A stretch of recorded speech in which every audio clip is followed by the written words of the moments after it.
Hello and welcome to the Rangers Review evening briefing. It's a slightly cobbled together one because we've had some big news this afternoon. Chris Jack, as always, the main man when it comes to Rangers and anything that's coming out of the club. Today there was some news from a business publication that there was investment coming into Ibrox. American investors looking to spend valuing the club at £150 million, and they felt that roughly 25% of the club would be available and that would be able to be done almost immediately. But Chris, you've been speaking to people today. You don't believe that to be the case. And indeed, Dave King has come out with one of the most Dave King statements imaginable that leaves no room for manoeuvre, probably, regarding this issue. So I'm just going to read what he had to say, and then I'll let you come in, Chris. So Dave King said, "There is absolutely no truth whatsoever in the rumour that a USA billionaire or anyone has expressed any interest in acquiring Rangers.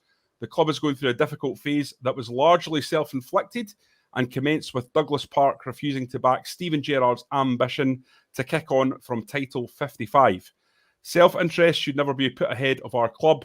I'm hoping that John Bennett turns things around. I know he will do everything in his power to do so." So, a sort of trademark King comment there, wee barb aimed at Douglas Park. But apart from that, he's adamant. He couldn't be more clear, could he, Chris, on this? No, I think that refutes it quite emphatically. As you say, the story emerged a couple of hours ago, 3-4 hours ago actually now, and obviously anything that's involving Rangers, and certainly anything that's involving Rangers finances and potential boardroom movement, it's going to attract huge numbers. It's going to attract a lot of interest. But a number of sources close to the club have knocked this one down. Dave has also decided to go on the record with it as well. So I think we can say that there's nothing imminent on this one. That's not to say that we can completely rule out Rangers investment or Rangers takeover chat going forward. There is a number of guys who have been there for a long time now. At some point, do they decide they've had their fun, they've spent their money, they want to cash out, they want to do something else with their money? That could potentially happen, but it's not an imminent thing, and it's certainly not in regard to this story. I said that appeared a couple of hours ago. Yeah, it's one of these ones, Chris, that brings with it an awful lot of excitement, because especially when things aren't going well on the pitch, as they kind of haven't been probably in the season so far. I know there was a 6-0 win last week, but these things are irrelevant when it comes to Rangers. Champions League wasn't made and not enough signings have come through the door. They become sort of extra juicy and delicious because people imagine American investors coming in as a panacea. Lots of people sort of coming on and saying that we're the harbinger, doom, go away. Chris, from my point of view, I see it's quite different. I wouldn't be keen on American investment coming in unless it was of the sort of billionaire variety, because American investors come with a very different perception of sport. We have this Corinthian spirit side of things in Britain, where it's about sport and performance, relegation and promotion, and people being able to improve and get better and improve the club. And Americans, they're much more business orientated. There's not relegation or promotion in the big American leagues like the NBA and the NFL. It's a closed shop, because what they're interested in is making money. And at the end of the day, if you've got American money coming in, they're not coming in to pump that in for the love of the club. They're coming in to make a profit, and that becomes a difficult thing, and it becomes a dangerous thing, I think, for an institution when it comes to a football club like Rangers. What's your take on that? I think it's easy, as you say. You mentioned the difficult start to the season, look at the difficult end to last season. There's a number of issues that you can criticise this board for. There's a number of sticks that you can use to beat them with. Their good intentions for the football club is not one of them. Now, their good intentions for the football club cannot be doubted. In a number of those investors' cases, that good intention has been backed up with several £1 million going into tens of millions of pounds in some regards. So you cannot say that they don't have their heart in the right place and that they don't put their money where their mouth is. That allegation always comes up during the transfer window that they're not spending money. It kind of stands up to scrutiny, but in a big sense, it doesn't. It's not about what is spent, it's how it's being spent, and that's been the biggest problem. Now, you can criticise the board for having the wrong manager in place, for having the wrong director of football in place, for signing off on players with no sell-on clause or no sell-on value, or you can criticise them for overspending on Edmiston House. You can criticise them for starting the Ibrox project before this deal was on. All these things can be debated.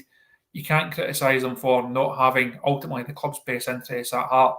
And that's what, regardless of who comes in and what area of the world they're from, that's what you have to be wary of. We have seen enough football clubs, Rangers included, who, when you fall into the wrong hands, life can be very, very difficult, and that's putting it lightly. And Rangers know the other end of that scale and how difficult and how hard and how treacherous that road is to come out the other side of. So it's not a case of sack the board, tell these guys to move on, sell them to sell their shares, and everything will be rosy. That doesn't mean to say that they have the right to run Rangers forever, that their decisions and their appointments and how they spend the money cannot be criticised. But it's almost a case of be careful what you wish for. Now, you are right to demand better, you're right to ask questions, but you ask those questions and you demand those improvements in the knowledge that the people that are making the decisions and that are putting the money in, ultimately they are doing it for the right reasons. And as you say, they're not looking to make a quick buck, they're not looking to sell ground or redevelop or try and expand into areas where Rangers perhaps don't want to go to. So it's very much it's a double-edged sword, but Rangers fans know as well as any support in the world what happens when you fall on the wrong side of that argument. Yeah, absolutely, and that's got to be at the heart of any kind of decision-making process about investment that comes in. And I know for a fact, Chris, that the board, they are cognizant of that, and they've been public about it in the past about understanding their role as in the history of such a big club, and making sure that they pass it on if they do pass it on, and when they do pass it on to someone that has its best interests at heart. Listen, there's obviously the element of Dave King having a wee dig there at Douglas Park, and that's obviously, there's a lot of people coming on about that. John Montague saying Dave King isn't wrong. There's other people talking about some of the transfers in the Gerrard era. So, for example, Kelso saying Gerrard wanted Joey Veerman. Park was ready to sign the cheque for $7 million. Robertson convinced Park that Ross Wilson had a player of similar ability on a free transfer. 3 months later, Gerrard left. We've heard all this sort of stuff before in the past. Don't think there's any doubt that Joey Veerman would have been worth £7 million right enough, given what he's done since. But I think there is a kernel of truth in what Dave King is saying, without personalising that about Park, is that up to the point of getting to the Europa League final, despite the fact Rangers lost that league, Chris, I don't think it was, I don't think many Rangers fans would have swapped a league title for that Europa League run. That was a special moment, especially given what the club had been through and re-establishing themselves as a European force again, and how they played on the way up to that final was just so thrilling and swashbuckling. And of course, they far from disgraced themselves in the final, just losing on a single penalty kick. It's really what came after that, wasn't it? Because the seasons after that, there was no sense that Rangers were either building on that great achievement of winning 55 and going to the Europa League, or rebuilding to go again. It was very much Gerrard's team creaking on.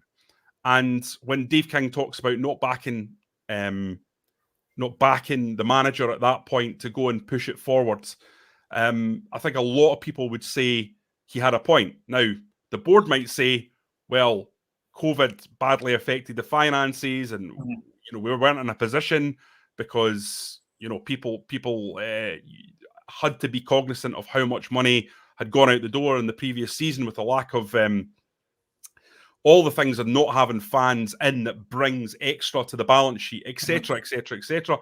We know for a fact it damaged transfers, I don't think Morelos and Kent would have stayed had COVID not happened. I think there would have been bids for players like that. It totally upended everything.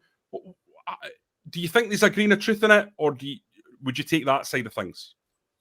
No, I think as always in this scenario debate, there's rights and there's wrongs, and it's not a black and white situation. I think, as you outlined there, there's various points on both sides of it, and the truth and the reality lies somewhere in the middle. I don't think you can say that the fact that, or the point that Dave makes there of failing to back Gerrard and the manager that he wanted, and that also then played a part in Stephen ultimately leaving the club. You do wonder if the board and directors had their time again, would they have operated differently during that transfer window? Would they have sought to go again? I think, as Stephen said afterwards, it's fixing the roof while the sun's shining. Would they have done things differently? In hindsight, I hope they would have done, because we know how things then unfolded afterwards. But as I mentioned earlier, it's not been a case of what has been spent in those seasons and the season since. It's been a case of how, and I think that's where the fans have this criticism of the board and of certain directors. Wrong people being put in the wrong places at the wrong time has cost Rangers, whether it's from a transfer point of view, whether that's managerial appointments. There's a lot of mistakes that have been made, a lot of costly mistakes that have been made, and that's how we find ourselves in this situation this summer, trying to repair so much of that damage in one window with a limited budget. Always going to be really, really tough to do. Perhaps it may prove to be impossible to do, depending how the rest of the title race goes. So I say there's always both sides of this debate, but I think, as in a lot of Rangers matters, the truth lies somewhere in the middle on a lot of these particular issues. Yeah, indeed. And listen, everyone's going to have an opinion, and a passionate opinion, and they were certainly seeing that, as usual, in the comments. Lots and lots coming in. I'm trying to keep up with them. I'm not quite as good at this as Derek is in terms of the fastest finger. So apologies if I'm not getting to you. There's just comments flying in left, right, and centre at the moment. So just in terms of where we go from here, Chris, I mean, I don't plan to keep you on here forever, so I'm going to kind of make this the last question. But in terms of investment in general, do you get a sense in your discussions that the board would be open for someone Rangers-minded, or someone who understood the context of the football club and the plan for the football club? For example, I don't think Julian Wilhart was a Rangers fan, but he's bought into the project, bought into the idea. Do you think there's an appetite for the club to bring in more people like that? I think they would always look at MD that came to the table. Like the last time investment talk came around, there was also the Kylie Fox KRF Capital deal, and that was looked at. The board then decided at that time it wasn't something they wished to go ahead with, and ultimately that obviously collapsed and ended up in court, and that was a situation the club could really have done without in the end. I think someone who comes to the board with a proper, fully funded investment plan that has their interest and has the best interest of the club at heart, I think that the board would be daft not to look at that. They would have to look at everything seriously. They will kick the tyres on it. They'll have a look at it. If they feel it's worth progressing, it can then be looked into a bit more. I don't think it'd be a case of it's a closed shop, we're really happy with what we've got our group of guys, we're going to keep putting our money in, and never will we try and go to the market. That's not to say the Rangers are for sale. They're not putting the signs out in Emerson Drive saying, come and give us your money, we've got shares to sell.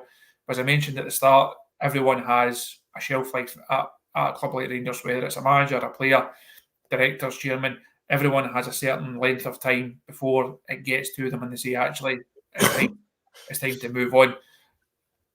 As far as we're aware, there's no one actively looking to sell their shares, no one actively looking to get out. But if someone came to a group of directors or individual directors and said, there's a proper funding plan, here's what I can do for the football club, it will be in Rangers' best interest, I think there would be people on the board that would, or investors, that would look at that. So I don't think we can say never. In the world of Rangers, you can never say never on anything, as we as we know. So I think it's interesting this story has come around. Interesting, obviously, it has developed quickly over the last couple of hours, and it will be something that, whether it's in weeks' time, months' time, or years' time, it will come back around, because the club has to continue to evolve and improve, and that in a business sense and a sporting sense. And as much as John Bennett, he's focused on this £10.5 million deficit. He's worked tirelessly on that over the last few months to get that down. We've seen the wage bill come down this summer. The club are and they do have to operate in a different way, but that doesn't mean to say then knock back external investment forever. There's other things that they would like to do. There's more work needs done at Ibrox, for example. There's more infrastructure projects. There's different things you can do with the squad, and all of these things take money, obviously. So I don't think it's a case of we'll say it's a closed shop. There will never be any outside investment. We will never require further investment. But as we've spoken about, this is not this story here is not going to be the precursor to investment from our outside sources at this stage.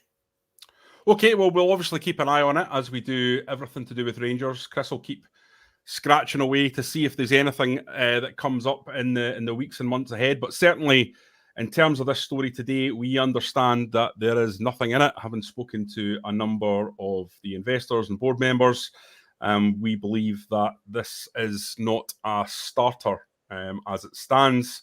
And Dave King has put out a statement saying words to those effect, as well as some very entertaining barbs. So check those out on the Rangers Review website. Guys, thank you for all your questions and comments. Chris, there is so much of the comments on here that are unrelated to what we've been talking about and are just saying, transfers, boys. What's happening? Is there any update that you can give me in 50 seconds?